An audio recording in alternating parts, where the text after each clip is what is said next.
Bakit hindi mo pa tinatapon yung ballpen mo? Wala nang tinta yan ah.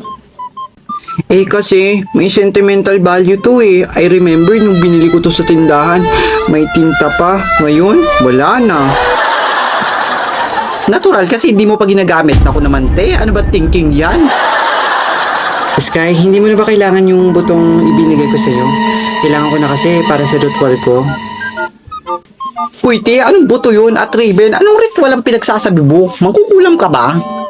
Wala, pero kung gusto mo pwede naman. Maglagay ka lang ng gusto mo. Ako, gusto ko ng adobo. Ay, hindi, kaldereta pala. Yung maraming gulay, masarap kasi yun eh.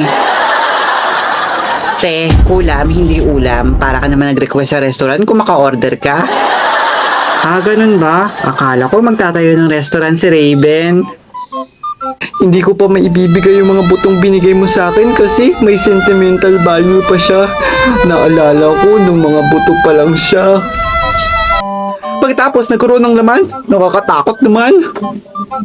Sira, hindi. Mga buto pa rin sila, ano? Ano kakala mo, magbabago ba yun? Talaga? Anong pagkakaiba nun? Wala, basta may sentimental value pa rin sa akin siya kaya ayoko mawalay sa kanya.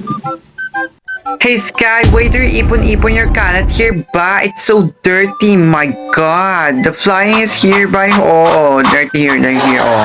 Bakit? Lumilipad ba ang lumilipad? Naguguluhan ako sa'yo, te. Emma, fly is langaw, no? Do you go to elementary or something? Oo naman, pumasok ako sa elementary, no? Pero dun sa something, hindi pa. Ano ba yun? Ask your mother. I don't want to tapon-tapon may basura eh, kasi may sentimental value siya. I remember the day nung hindi pa siya basura. She was clean, fresh, beautiful like me. Talaga? Pero now she's not clean and beautiful na, no? So itapon mo na. Naku wag, stay lang siya dyan. All the basura has sentimental value, no? And memory of the past. Te, ginawa mo ng basura ang tong room natin. Ang dami-dami ng lawak dito. Ano ba yan? Ano ba yan? Dami-dami.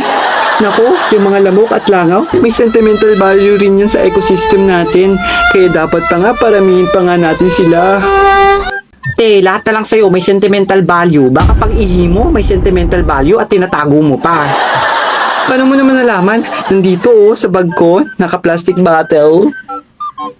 Ew, kadiri ka naman te. Bakit pala hindi mo ginagastos yung pera mo kaganina? Nagpalibre ka pa sa akin. Eh kasi... May sentimental value. Hindi mo nalaman? Ang galing nyo naman. Alam na namin yan kasi kaganina mo pa sinasabi.